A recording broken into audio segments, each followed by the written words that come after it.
Hey everyone, this is Rachel Mooney. This is Cindy. This is Maggie. And this is Andrea, and you're listening to Real Her Talk, Houses, Heels, and Real Estate Deals. Welcome to the podcast. And Rachel, so when people are like, oh, all you guys do is go look at pretty houses and and show up to closing and smile and give a closing gift and that's it. What are you doing today? Yeah.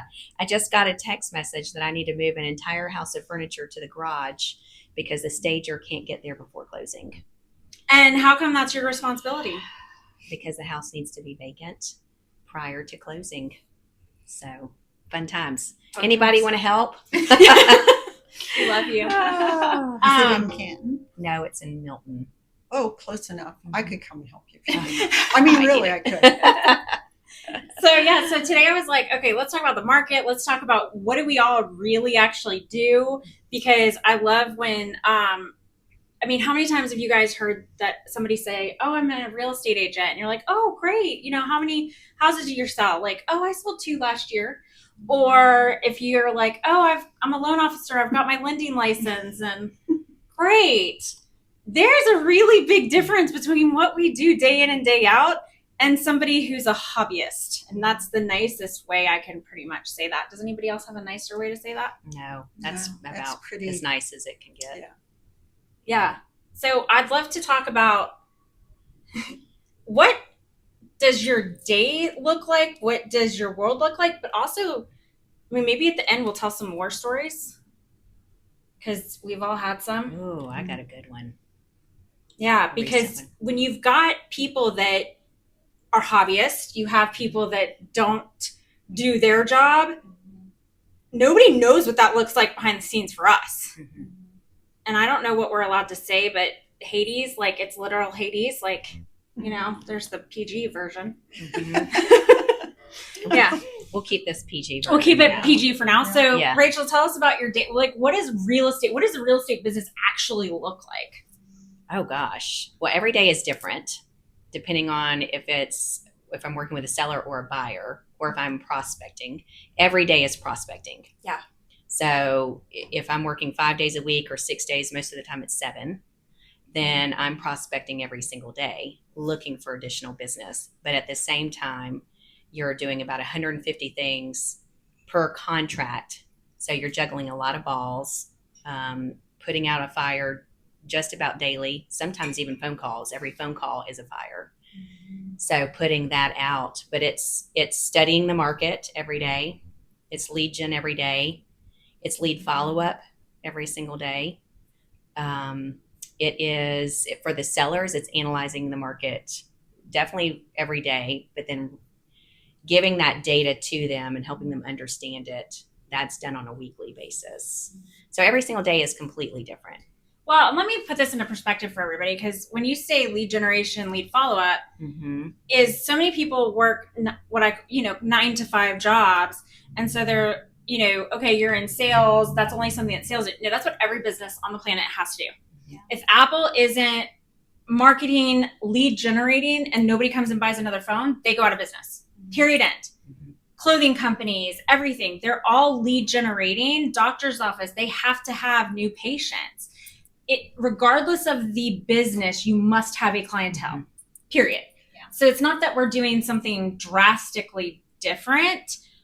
How we may be getting our business might be a little bit different, but that's what every business must have to survive is clients. Mm-hmm. Yeah. So whether you're supporting the business that's taking care of the clients, or you are running the business that has to create the business from scratch, really, you're still part of that piece. So I just want to make sure that everybody understands that it's not just real estate that, oh, you're prospecting, you're in sales. No. This is a business. That's right. And the difference between a big corporation would be that they have departments or they're contracting out with other organizations that are creating that marketing. Yes. Versus us as realtors, we are doing it for ourselves. Yeah. Or we might have 1 or 2 other people that are helping with that, but the majority falls on the agent. Yeah. Building those relationships. And if you don't do it, what happens? You have no business.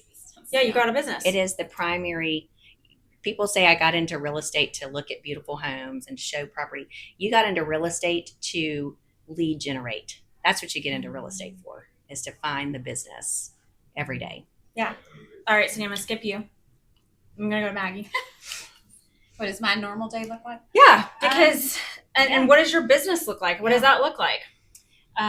Well, mine looks a little bit different just because I'm the CEO of our team. So I am basically kind of like the bird's eye view. I do take on some clients here and there when they're family friends or close friends. And sometimes, though, I say, you really do want me to give you, send you over to one of my agents because I know that they're just going to have more time. But some of them I do take care of myself.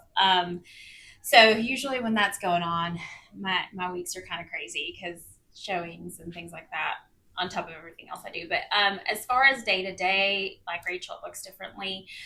Every morning, though, we do meet as a team. So I lead a team of agents. I think I had said that in the previous episode.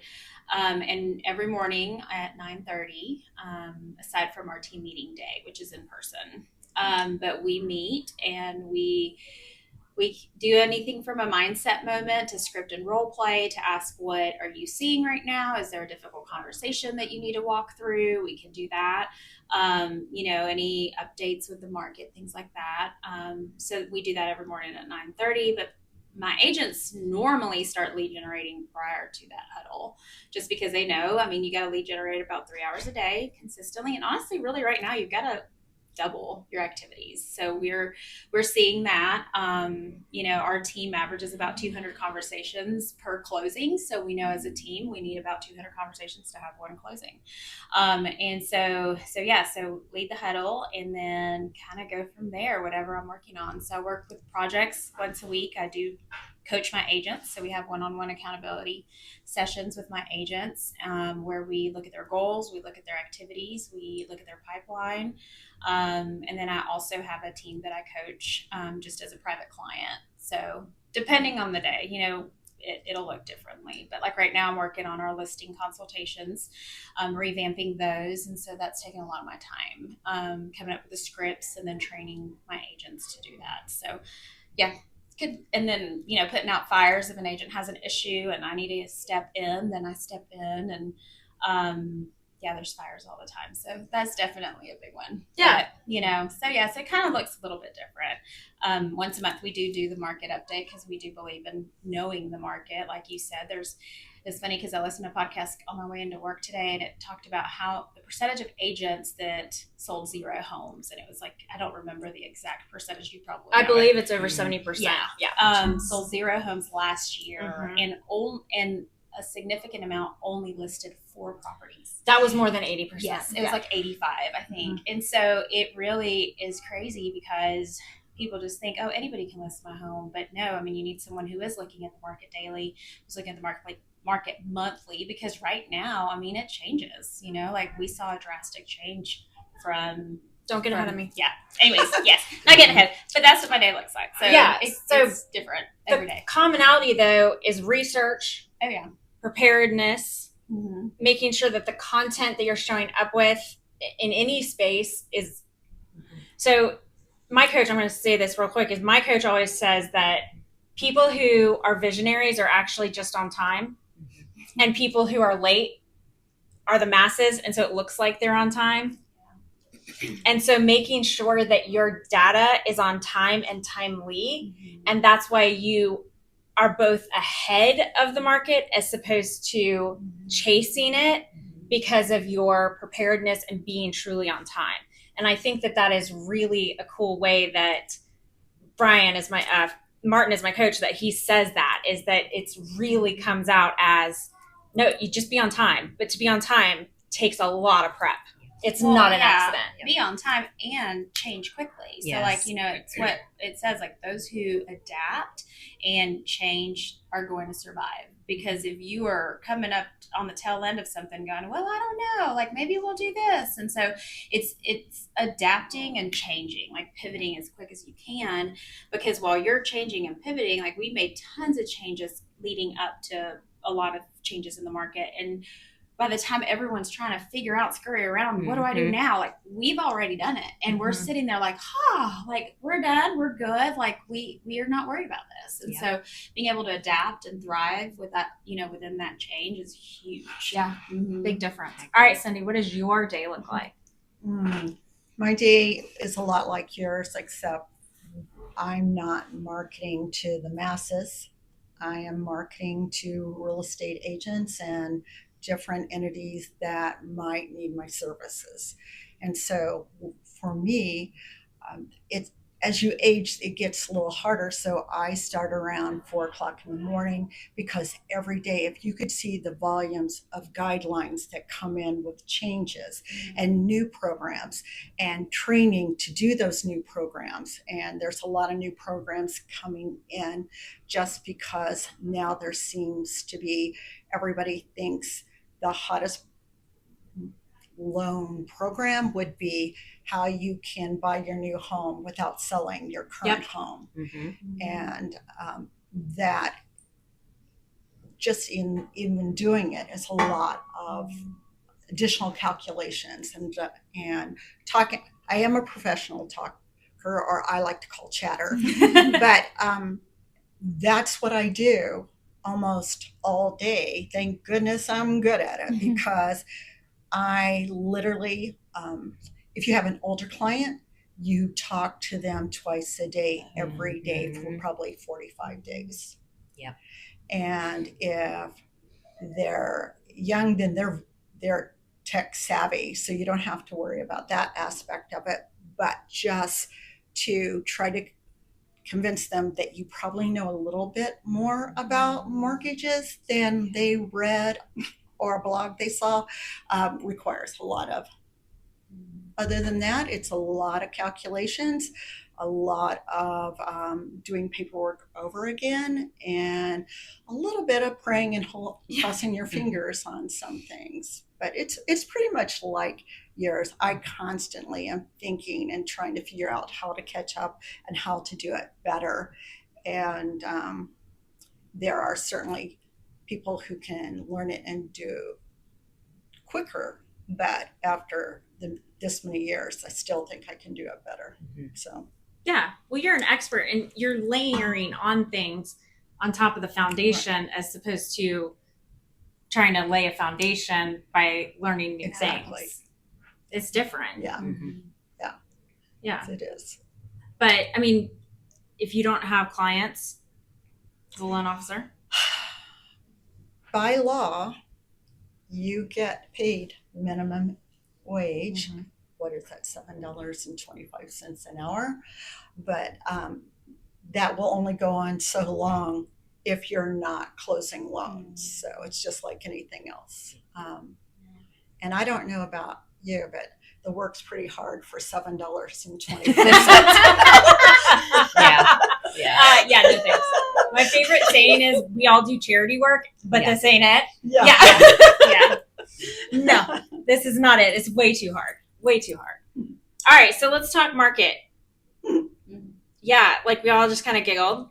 It's changed so much in the last 30 days. It has. Yeah. Right? Yeah. Okay, so let's talk. Let's not even go like 06, 07, 2010, all the things, right? Let's just go back and let's pretend it's 2019. You were getting your license, but Joe's been in it for a million years, so you knew. Yeah. I mean, we're going just right before COVID. What did that feel like? What did that look like? Right before COVID, it was, I hate to say this, but my memory is not always that great, but I remember it being, for me, it was really good. I mean, I was doing well. This is before the tsunami of 2020 and 21, where we could not even breathe. It was not fun. I mean, it was profitable, but it was not fun. And I really thought I had it all figured out about 2019. Agreed. It's Rachel? a normal market. It was just normal. It was a very normal It was market. fun. There was level inventory. It was starting to go into the path of a seller's market. It was. And that's what happened when COVID happened. hit, whatever you want to say about COVID, but it was a very normal market. It was our last normal market until this year. Yeah. No, I mean, so I look every year or every month, I look at our multi-year trends.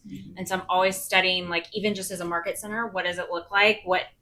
Because even though like numbers might be different because we've grown or whatever, you can still see overall trends, right? And 2019 was the last year we really saw seasonality. We saw like that normalcy of things.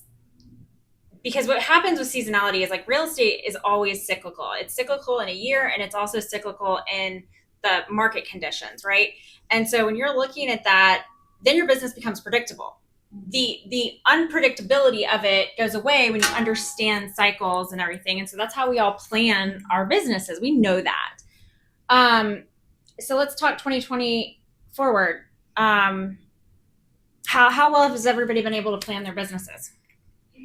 Well, you can't. Thank you. I mean, you couldn't. You were just basically grabbing at whatever you could, low hanging fruit wise, and just creating the organization to be able to capture as much as you could and take advantage of that. But you couldn't predict anything because lead generation numbers were completely off because everybody needed to buy or sell or wanted to, and so. If you're tracking the number of calls and contacts to appointments, those were very different than they are in a normal market that we're experiencing. So you really couldn't predict exactly what was going to happen. And you had in an that abundance of agents that came into the industry. Yeah. And so you had everybody's grandmother, aunt, uncle, everyone was getting licensed. It was like every other day, someone on my Facebook was announcing they had gotten their license. And so it was a lot. Yes. Same as loan officers. There are so many loan officers that came in to the market. And a little bit different than yours is that literally I had clients refinancing 4 times in that year because every time the interest rate dropped another percent, they wanted to refinance. And I had a very long, pretty solid database from before. And it was stressful. Do you help this person who's never asked you to refinance? Because there was no way, at least for me, there was no way to make everybody happy. I just couldn't. And even if I could, no matter how fast you hire, you couldn't get the back room part of it to. No, because how are you supposed to train those people that you hired and throw them into a mountain of work and say, okay, go and hope it works out? It was chaos. Yeah. It really was. Well, and even on the real estate side, we didn't have to have skills. No. Yeah. I mean, you didn't have to learn how to price property. You didn't have to worry about marketing property. You didn't have to worry about having consistent conversations with people and educating and training them of what's actually happening each week. I mean, it was such a different time. I'm glad it's over, quite honestly. Yeah. We had agents that were here that when everything started changing, they were like, we've never asked for price reduction. Yeah, they had no idea how to do that. And we had to brush up on it too. Yeah. Oh, well, sure. But it was like, you've never had this conversation before in your entire life, or, like, what are the ramifications of price reductions and days on market and all of that? Like, what happens? Or having to talk to your clients that now your listing contract with them should be about 6 months and not 30 days. And that in 30 days, it's not going to sell. So it was one of those where, even now, like we still, everybody says the last ones to kind of figure it out are the sellers. And so you have to be very strategic and you have to know what you're talking about, show the data, show them the numbers, because they still think we're in 2021, 2022. And so it's a little harder for the newer agents who unfortunately maybe didn't have the training. Now they're like, I don't even know what to say because the house I have no showings and it's been a week. And I'm like, well, that's normal. Like right now, unfortunately. Right. And then, in 15 days, it's like, oh, now we're under contract, or, and some are still, sitting there 30 days later. But yeah. No. And when somebody's like, no lie, this was happening a lot in the last year, is agents coming in and saying, what am I supposed to do? I've had the house on the market for 48 hours. I don't have multiple offers. Oh, okay. I only got one offer for full price. So let's talk. Yeah. Take it. That was the goal. Yes. Like Yes. that's what you're trying to do, right? So yes. Okay. Let's talk last 2 to 3 weeks. Yeah. Market change. Mhm. Lots of Yes. inventory. Lots and lots. And I wish I would have brought my numbers because we just went through it yesterday with Yeah. the team.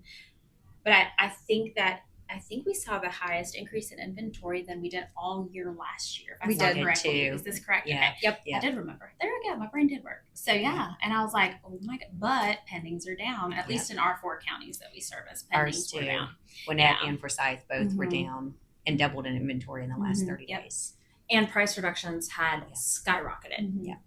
Yeah. And you know why? It's because, well, I don't know that we want to talk about this, but Go ahead. because I do have a theory on pricing property, and I really think it comes back down to educating the agent. Mhm. But 20, 21, and 22 portions of 22 and 2, that was an artificially inflated market. Mhm. That means the homes that we're selling were not really worth that price. The buyers were putting in contingencies, they were removing appraisals, taking gaps. And so you have to teach your seller that you need to go back to the last normal market, which was 2019. Take that average year over year, and that's where you need to be starting with your pricing. And getting Wait, slow that down again and repeat that math problem because, like, we got what you said. Yeah.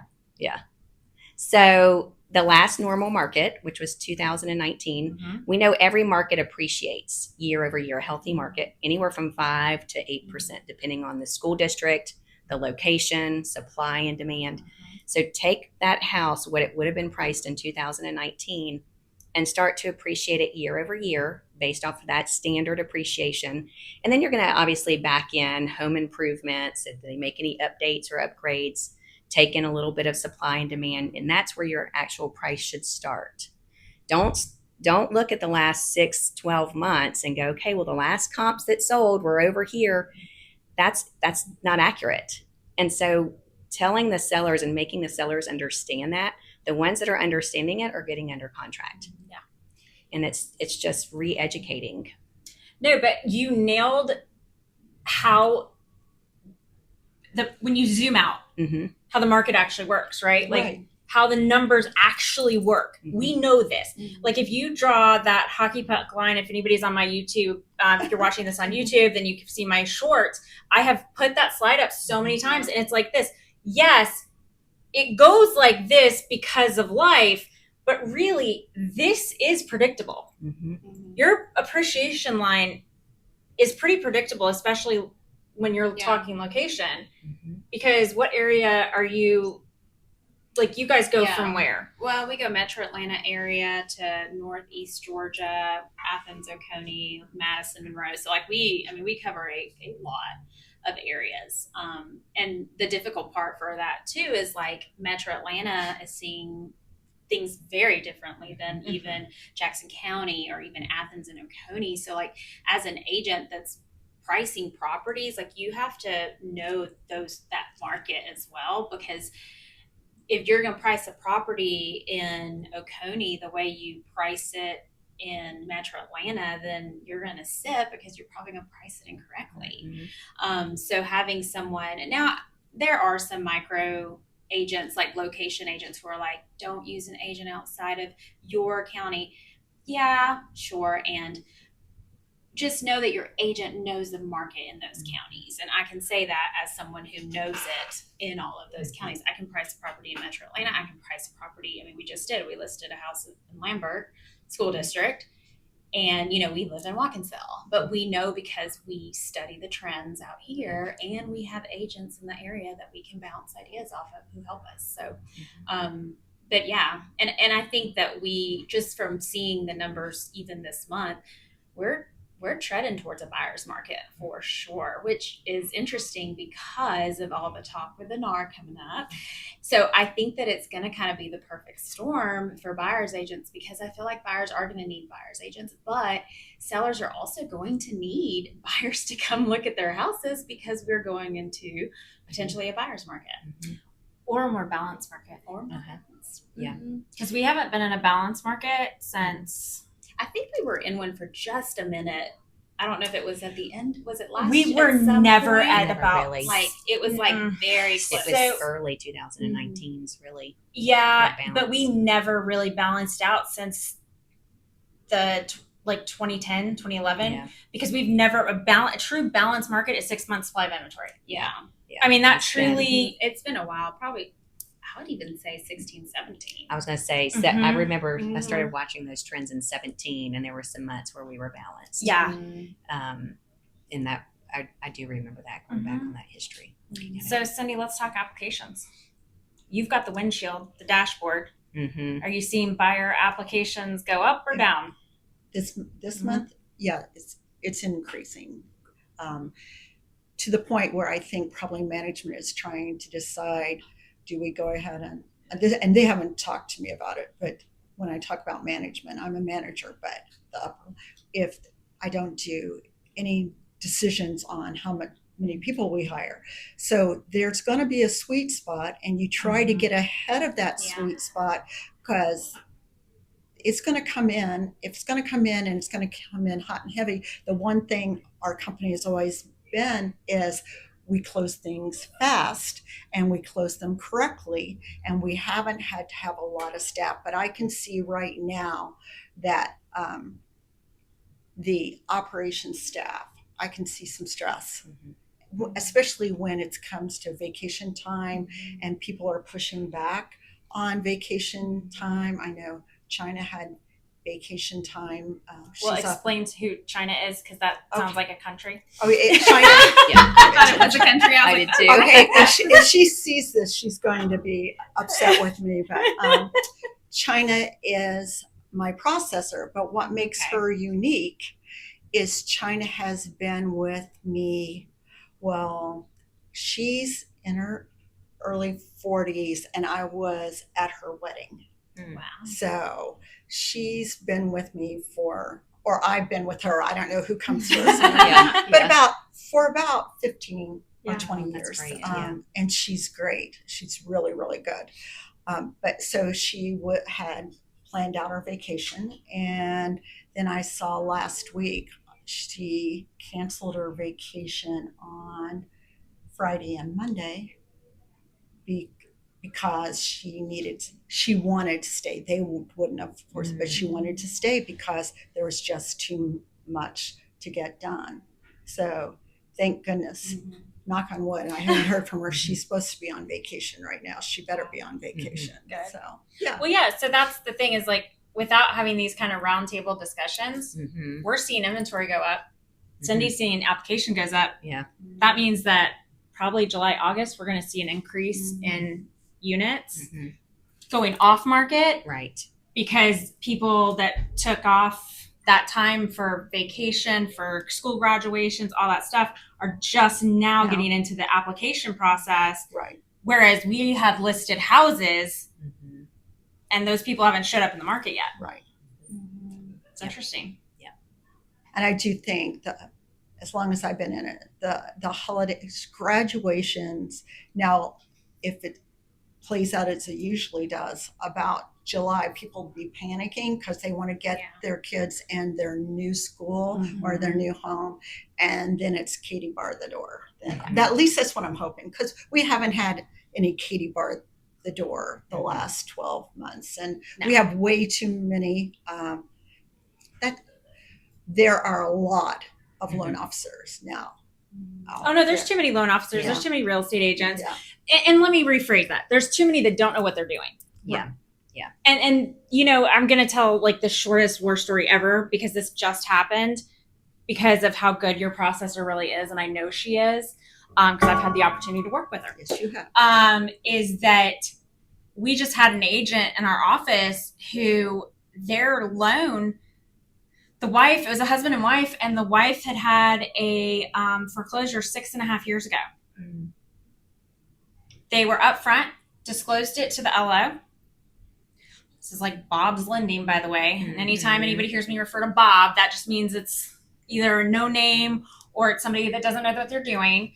And the LO didn't pass that on to the processor. Processor didn't catch it. Underwriter caught it because it was a conventional loan. It wasn't FHA. Underwriter caught it, 6 days before closing. And they had been under contract for almost a month. Mhm. So when you don't have a good loan officer who is micro checking everything, passing it to an amazing processor that then is going to making sure everything is stacked, that never would have happened. Right. It should never have happened. No. Yes. Like when we were discussing this, the first thing a loan officer does, other than getting an application, because sometimes people forget that they need to put that on. It seems so long ago for them. But that lovely credit report never lies to you. And it's in big print. So yeah. So how did that? Yeah, and 6 days before closing. Yeah. I mean, what a mess, right? Like, it's a disaster for everybody. It really is. And most loan officers I know are really, really cognizant of the feelings and their responsibilities to that family, because you don't want to. I kind of mother my loans, so I am not quite as, I don't do quite as much volume because I like to take my time and I make friends with every client, or I try to. No, but I mean, yeah. But that would never have happened. And even if you find out early enough, there are some things that you just can't get around. But there are sometimes, because we have a litany of different programs, that if you have enough time and you start looking into it, maybe there's a program we do have that will allow that, because they don't sell it to Fannie Mae or Freddie Mac. They do sell it to somebody else. You just have to have time to pivot. That's what you have to. And that's the only thing I can say about really fast closings. And I understand why they need to happen. Oh no, this wasn't a fast closing. No, but I'm saying, like in general. In general, fast closing would not allow you to pivot. That's the only thing that's great about a 30-day close or something like that. You do have those clients out there where you're pivoting all day long. Yep. Yeah. Now, okay, so let's jump to war stories. What's your favorite? Because here's the thing is, Rachel, you and I have talked about this at length. Real estate agents are so good at only telling a story that is good and only giving a highlight reel, and it shows like, hi, I'm Andrea, to sold, closed, buyers. Like we do this, like smile, Cindy, you're like, yes, nothing happened, we made it. Like pop the champagne, right? Right. And you have been up at night fixing stuff. You've been up at night fixing stuff. You've been up at night fixing stuff, running around. You're going to pick up staging and moving furniture. Did you open a furniture moving company in the last hour and a half that we didn't know about? No. Okay. And I'm still processing, who am I going to get to go help me do this tonight after my last meeting? Who's going to help me with this? So Jennifer Mahota's son, he'll help. Okay. Yeah. So I'm going to have to tonight. See, it's all about who you know. Right? Yeah. So, craziest stories, like what is one that jumps out that you never thought the deal would ever close, and people didn't even know what was going on behind the scenes? Man. I know I know mine for you is, I know which one I will never forget. Oh gosh, I have several, but for protection of client privacy, I just no. We're not going to name names. Yes, but you would know based on. Well, I mean, I would know, but the general public isn't going to know. Just that it was I don't know if it's the same one you're thinking about, but there was a fire. That one, there was that'll do it. A suicide. There was not in the home. Not in the home. There was yes, lots of issues. No, this was the same house, by the way. The house. Yes. So all the same issues. It was just a lot, and it thankfully, we were able to co-list it with one of our partners, and so we had to be at the property every time it was shown. It was multi-million-dollar home, so it was a lot, and it just was. I felt very bad for both parties, but it was navigating a lot of things. Lots of attorneys involved too, So yeah, it was a lot. Definitely, more private, just to not disclose that. But I mean, we've done everything from, I mean, Joe's helped his clients move out of the house because, you know, they didn't realize they had to be out at a certain time. Or, you know, I've had an agent who was installing a stove one time. Mm-hmm. And I'm Yeah. like, why are you doing that? Don't ever do that again. I was like, but, you know, like things like that. I mean, it's just, you know, it's like I said, you go through, if you're an agent like I am, when I go through it, it's emotionally, a lot of my clients, if not all, are my friends. And so like you are invested emotionally in the process with them.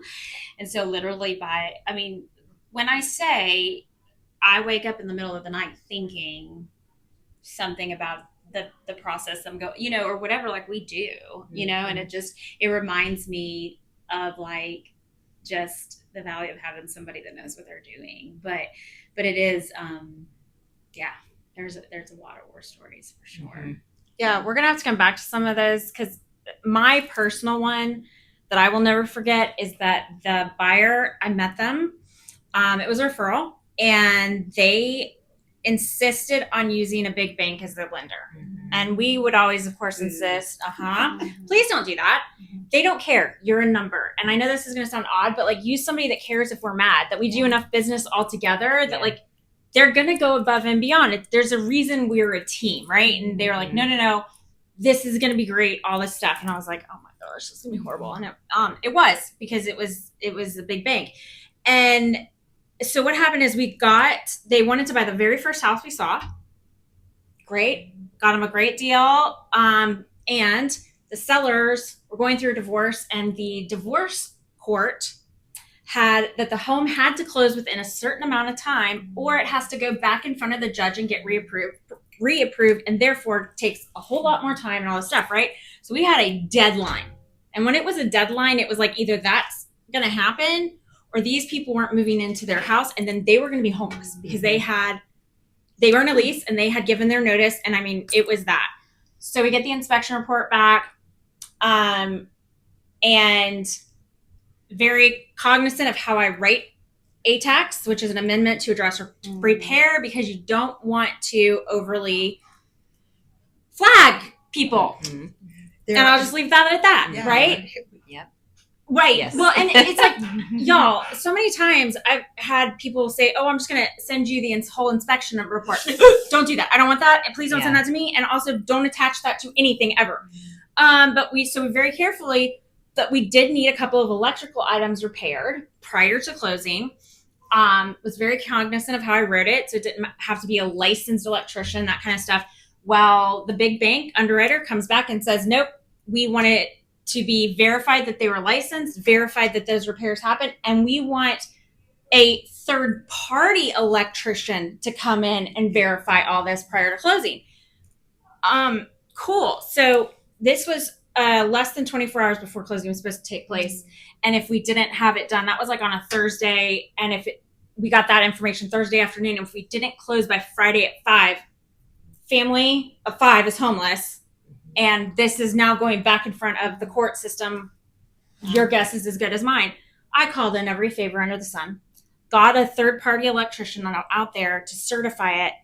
The underwriter still was saying that they needed a certified letter at that point. I'm like, you keep making up crap. Like, this wasn't in what you sent me. So anyways, I literally get the electrician on the phone with the underwriter, and I'm like, what do you need? Help me help you. What do you need? He is standing right here. So he types it out, gets it over to them. And by now it's like 2:30, 3 o'clock in the afternoon on Friday.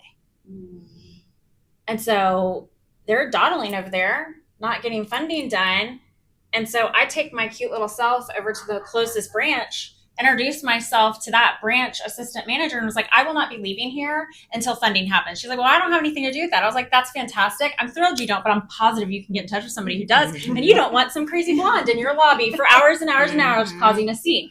So 45 minutes later, I get a call from the processor, whoever, because the big banks are just a hot mess, that's saying, okay, we can make this happen. Now it's 4:30. So I'm like on the phone with my clients. who I had sent to the attorney's office, who, of course, we used an attorney that we knew. And they ended up staying. It took us until almost 7 o'clock that night to finish everything. But they were able to have it dated correctly. And so we did get them to closing. And I'll never forget, they left me this like super sweet review. And they were like, we just wish we had listened to you. And I'm sitting here going, me too. I almost died. Yeah. I almost died. But I mean, thank goodness that you were willing to do that. Because I mean, I even think about one of our stories. It was right as, I think it was right before 20, I can't remember. It was right around 2020. It was a flip of ours. And unfortunately, when you list right around a shift, like if you don't list, like, and a lot of times, like because of COVID and the way that things were happening, unfortunately, you couldn't see data didn't make sense. No, so now at least we know, okay, if we're heading to a buyer's market, then I need to list. If I have any listings coming out in the next 30 days, I need to list accordingly, right? And aggressively. Now we know that. Back then, we really didn't. We just kind of were like, okay, well, we're listing at X. Well, it was our flip. We had just flipped it and thankfully got it under contract, but it was held up by a long line of contingencies. So basically, I think it was like 2, 3, possibly 4 properties. Like it was just like it was domino. Very weird domino, and it was we've never had something like that. But Joe was, he since it was our flip, he was the listing agent on it, but basically he had to do one of the not even the agent before us, the one before that one, he had to like hound that agent because basically do his job. So he's like, okay, well, what loan won't close? Okay, well, what? So who's the loan officer? So right. He's like going to what you were doing. He was doing two people back. Yeah. Just because we're ready to unload this, and the people that were buying it from us, they were ready to move in, and so it was you have families crazy. that are going to be literally homeless. So it was it was a lot, but when you have an agent that's willing to do that, to go sit at a bank and sit there and say, I'm not leaving until you get it done, like, great, but then you have one that's just like, well, I'll call. I'm waiting. Oh, the loan officer's they just not send an calling me email. back. They don't Yes. actually The call. email. Yes. Drives me so that nuts. was kind of I a just horror, pick up the phone. maybe one of our stories. But Yeah. Contingencies. Yeah. Rachel? Pick up the phone. I only have so many. I was just thinking of one when you were talking about that story with a big bank. I had one back in 2016, 2017 that was going into foreclosure. Oh, yeah. And it was scheduled to close. And I remember this was a holiday weekend. I was headed to Nashville for the weekend. And so I was there on a Friday in Nashville dealing with these buyers. The buyers saw that it was going to be going to foreclosure. So they were trying to get out of the contract one day prior to closing because they wanted to try to pick it up at the courthouse steps. Mm-hmm. And it was a nightmare. We got it to closing, but if I say I was on the phone from probably 8:30 in the morning till 8 o'clock at night with these buyers back and forth about why you can't do this. And if you do this, and we're like, I was threatening that we will even pick it up and buy it. Like, we're not letting it get to the courthouse steps. So you threatening that you were going to back out of this contract is not going to do very well for you. And it was just a back and forth to that. At the end, we were like literally crawling to the closing table of just like, I can't believe we actually just made it here. Yeah. And the seller was very grateful, and the house is beautiful. It's right in downtown, and it's a beautiful house, and the people that picked it up and bought it and fixed it up. But there's so many that you just are literally like crawling to get there. Yeah. When I closed yesterday was the same thing. The buyer lost her earnest money because she chose to use another lender that was hounding and asked. They were out of California, and it was one objection after the next, though, that she lost her earnest money on the first contract. She was homeless for 6 weeks, and we finally got her closed yesterday. But many of our transactions are that way, where we're doing everything we can to push these things along to get them to the closing table. I think that's happening around the country as I talk to my agent friends, and every time we get together at a mastermind or something, it's how's your market, and everybody's saying the same thing. Those that are doing well are like, it's great, but it's hard. Every transaction is hard right now. It's buttoning up our transactions in that shift book. Yes. And you have to foresee that. Mm-hmm. You have to see the stuff coming down. But if you're not talking to anybody, you don't know what's going on. You don't see it. And that's the problem. That's the education gap that we're talking about. And the problem is, in the same way in your business, the barrier of entry is minimal. Mm-hmm. And it has nothing to do with whether or not you're going to be good and that you will take care of your people. You could be sweet as pie, Right. but dumber than a box of rocks. Mhm. And you can still have a real estate license and go lose people thousands and thousands and thousands of dollars without any recourse. Yep. So war story quickly, because we've got. Oh, well, I don't remember the war stories as much as I remember the people. I was gonna That's say, fair. you probably remember the agents, Yeah, the buyers. But we just closed one, and the couple was engaged, and they were 78 and 77, and